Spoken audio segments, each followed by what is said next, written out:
en description mon nouveau site, entretien, vidéo personnalisée, ouvrage, viens faire un tour et bonne vidéo BG Galbé. Le christianisme est partout sur l'affiche officielle des Jeux Olympiques et laissez-moi vous montrer pourquoi.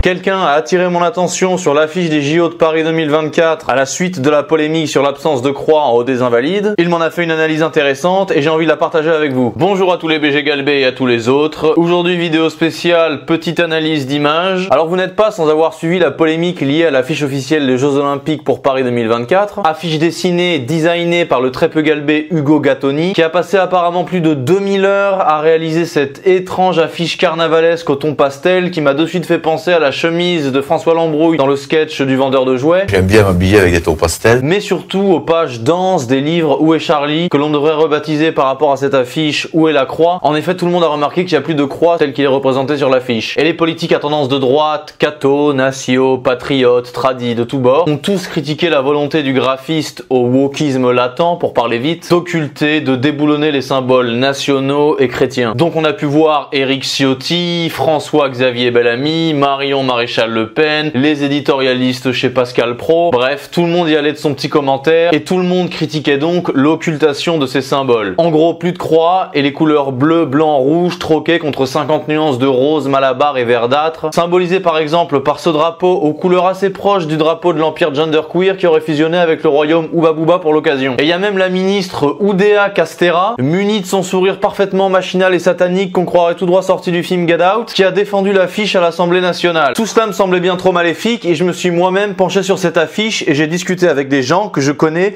et quelqu'un a attiré mon attention avec une de ses analyses assez brillantes. Il m'a présenté ses arguments, je les ai sous-pesés, analysés, vérifiés. J'en ai fait une vidéo et j'ai envie de la partager avec vous aujourd'hui. Et la thèse de base de cette analyse, c'est que ce dessinateur qui a voulu s'émanciper, esquiver la religion à tout prix, en retirant la croix là, s'est approché 3 fois plus profondément de la religion que ce qu'il pense, exactement comme dans les tragédies grecques, dans lesquelles le destin a un coup d'avance sur les volontés conscientes et agissantes des personnages et qui les ramène toujours là où il l'a décidé par les moyens qui sont censés les en éloigner selon eux. Le destin a donc ramené l'église et le Christ sur cette affiche dont il raconte la crucifixion par une série de symboles nets et précis. C'est parti, on va voir tout ça. Laissez-moi vous montrer ce que n'ont pas vu et l'artiste et ses détracteurs.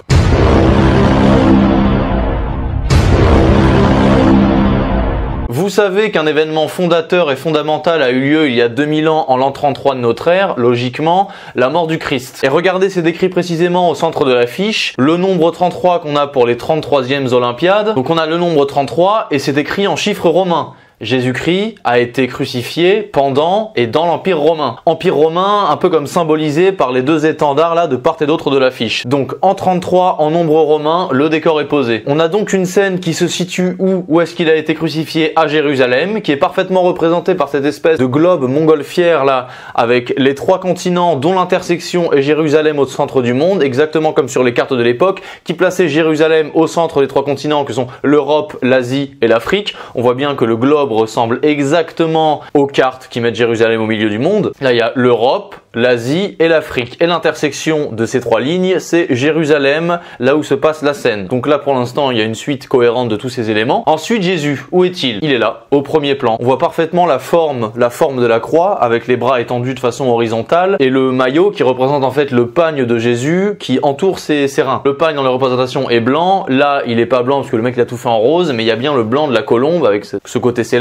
Donc, il faut savoir que la colombe, elle représente en fait le Saint-Esprit dans la tradition catholique. La 3e personne de la Trinité. D'ailleurs, par rapport au pagne, le fait qu'il ait une couleur rosée comme ça, c'est pas incohérent par rapport à la vérité historique, parce que sur le Saint-Suaire, on voit bien qu'il y a eu du sang qui a coulé, donc le blanc du pagne a été délavé et ça a fait une espèce de couleur comme ça, je montre sur les photos. C'est une couleur qui est similaire à celle sur l'affiche en réalité. Couleur du Saint-Suaire, couleur de l'affiche. C'est un peu la même. Donc on a Jésus-Christ nu avec un pagne autour des reins qui nous fait penser au Christ rédempteur de Rio là. En plus c'est censé représenter au premier degré un plongeur. Donc il y a toute la symbolique aussi de Jésus qui plonge à la fois dans le monde terrestre malgré sa dimension divine, qui plonge en enfer, 3 jours en enfer pour sauver les morts, l'humanité, etc. Donc il y a Jésus ici et on voit bien au premier plan un petit peu plus en haut à gauche là, l'humanité qui regarde Jésus. Alors une humanité sans distinction d'âge, de race, d'ethnie. Donc ça appuie bien sur le message message universel et planétaire du Christ, de sa mission. Et on voit bien, comme je dis, qu'il est dans une position christique en forme de croix finalement, comme quand il a été crucifié. D'ailleurs, on y vient, la croix, il n'y a pas de croix ici, et ben si. On entre dans l'affiche à travers la croix. Là, le pont, l'allée qui est représentée, c'est en fait une immense croix, c'est le chemin de croix.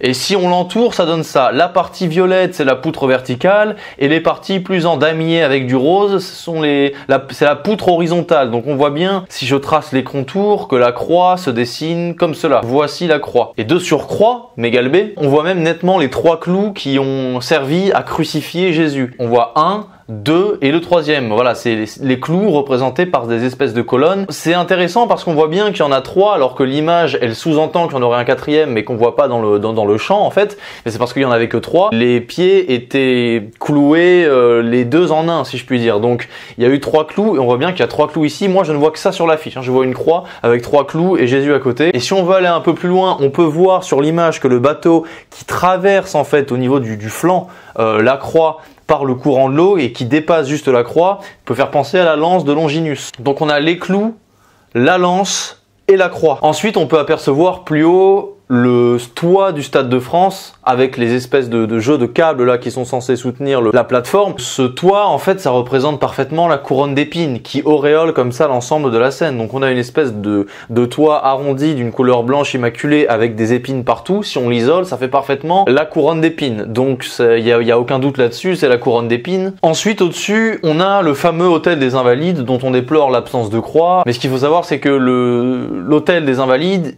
il a été calqué en réalité sur le Vatican. D'une certaine manière, c'est le Vatican qu'on voit ici. D'accord, il n'y a pas la croix, mais c'est le Vatican. On voit bien là, voilà, avec ses colonnades, son fronton trinitaire et son dôme qui représente la tiare papale, les 3 niveaux de la Sainte Trinité et au-dessus la voûte céleste. Et en plus avec les colonnes et le sens en forme de cercle comme ça à gauche de l'édifice, ça symbolise aussi la colonnade de la vaste cour du Vatican. On voit que c'est le même type architectural. Voilà, je vous mets d'ailleurs une petite comparaison des Invalides et du Vatican. Voilà, on peine même à reconnaître qui est qui. Donc franchement, on voit bien que c'est la même chose. Donc là, avec tous les éléments que je viens d'énumérer, on voit un petit peu la dimension catholique et christique. Je mets en lumière un peu le contour de toutes les images subliminales qui ont été ajoutées ici, malgré la volonté de l'auteur. Et vous voyez que globalement, à la base, la polémique, on partait d'une critique réac légitime, hein, d'accord, pas de problème là-dessus, qui consiste à dire qu'il n'y a plus de croix, que c'est une honte, etc. Oui, il n'y a plus de croix, mais il y avait une symbolique à voir et personne ne l'a vue. Alors moi, humblement, je la propose au monde. Alors si on récapitule le BGGLB, je récapitule pour vous, on a